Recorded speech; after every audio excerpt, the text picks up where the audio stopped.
quiet. Mike Tyson? This is my favorite part coming up right now. I can feel it coming in the air tonight. You're close, my guy. Hold on. But I've been waiting for this moment for all my life. One more time, guys. Hold on. Oh, jeez! Oh, fuck! Oh. Why did you do that? Bonjour à tous, aujourd'hui on se retrouve pour un tuto sur In the Air Tonight de Phil Collins, donc un morceau chanté par Phil Collins et aussi régulièrement joué à la batterie en live par Phil Collins lui-même, qui est aussi batteur. Donc c'est un morceau assez iconique, assez spécial pour ses breaks au tom. Donc c'est un morceau où la batterie commence très tard, mais est quand même assez importante, donne énormément de punch au morceau. Donc je vais d'abord vous le jouer pour que vous voyez à quoi ça ressemble.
Donc voilà à quoi ça ressemble.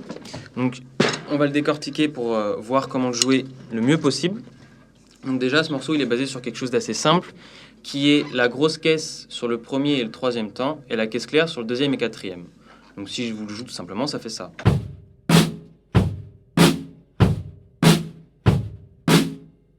Donc voilà, c'est là-dessus qu'est basé vraiment le morceau et c'est à peu près au-delà des breaks. À part les breaks, c'est vraiment ce qu'il joue principalement. Et plus précisément, il fait le premier temps grosse caisse, le deuxième caisse claire, le troisième temps généralement il est libre, et le quatrième temps caisse claire.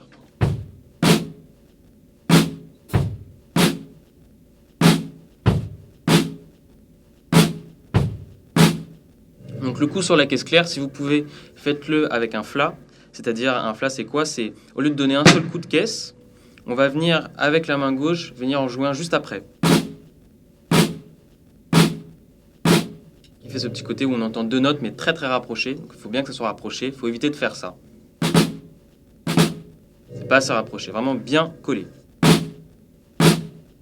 Et ensuite, on peut pour venir agrémenter on va dire ce rythme assez simple, grosse caisse claire, venir jouer des petits trucs entre les temps, à contre-temps, pour revenir agrémenter ça.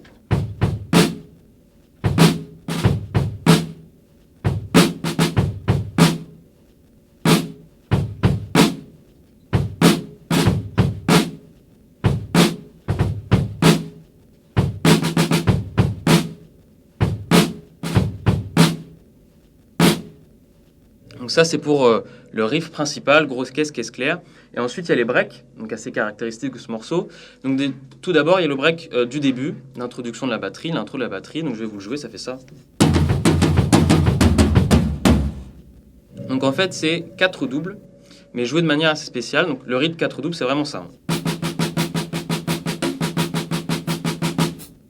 Sauf que là, en fait, on va venir jouer 2 doubles à la caisse claire, une double à la grosse caisse, 2 doubles à la caisse claire, une double à la grosse caisse.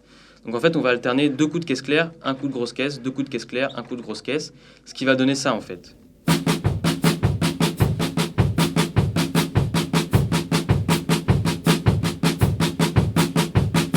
Donc là, c'est toujours 4 doubles que je joue, mais vous voyez, je vais mettre un coup de grosse caisse, toutes les 2 doubles croches, ce qui donne cet effet-là assez sympa.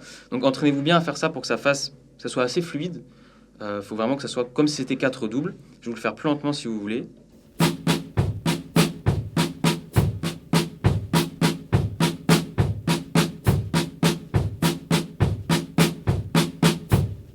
Comme ça. Et en fait, le break est basé sur ça, sauf qu'au lieu de jouer à la caisse claire, vous allez jouer sur les tomes. Donc ça va faire... Vous finissez par 2 croches. Donc en fait, il y a 3 4 doubles et 2 croches à la fin. Donc si je le fais juste à la caisse claire, ça fait... Si je le fais sur les tomes...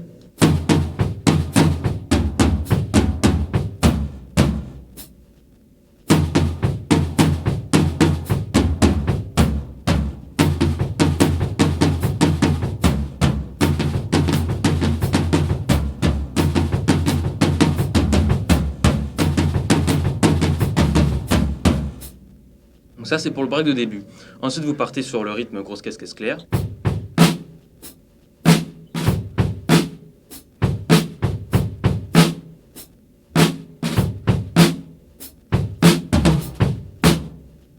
Et c'est là ensuite qu'il va venir au milieu, toutes les 4 mesures, à la fin de chaque cycle, faire un petit break avec les tomes. Comment il se compose ces breaks? Il démarre généralement sur le 4e temps, le 4e temps et... Donc c'est un temps en fait un break qui démarre assez tardivement puisqu'il va dépasser sur les mesures d'après pour se finir sur le 2e temps avec la caisse claire. Donc si je vous fais le break, ça fait ça. Donc ah oui, pour les breaks, ils sont assez simples. Vraiment inspirez-vous de ce qu'on a appris juste avant avec les 4 doubles avec la grosse caisse toutes les 2 croches. Donc ça.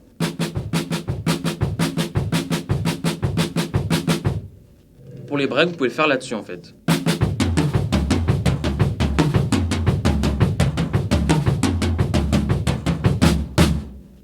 Donc je vais vous faire un break typique de ce morceau qui fait ça.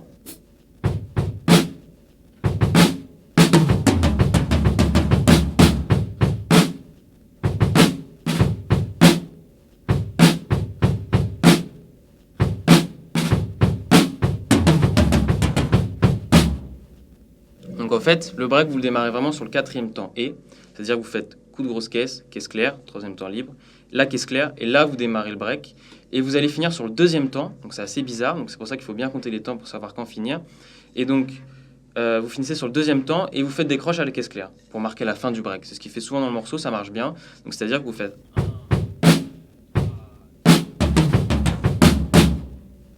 des choses comme ça, ok? Donc je vous en refais un pour que vous voyez bien, donc ça fait...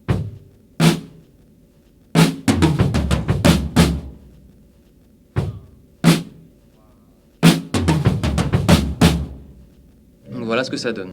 Ensuite, vous pouvez aussi le faire plus longuement, c'est-à-dire démarrer pas sur le 4e temps ou sur le et du 4e temps, mais avant, pour faire un break plus long. Pour des choses comme ça.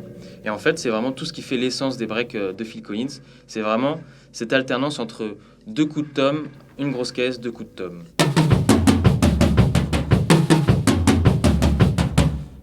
Si vous voulez un bon exercice, c'est de s'entraîner à faire ça en boucle, de faire des...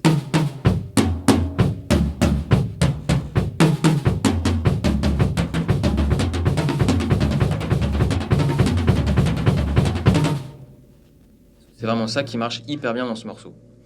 Donc voilà, vous avez tout ce qu'il faut normalement pour faire le morceau In the Air Tonight de Phil Collins. Merci d'avoir regardé. Moi, je pense que je suis bon.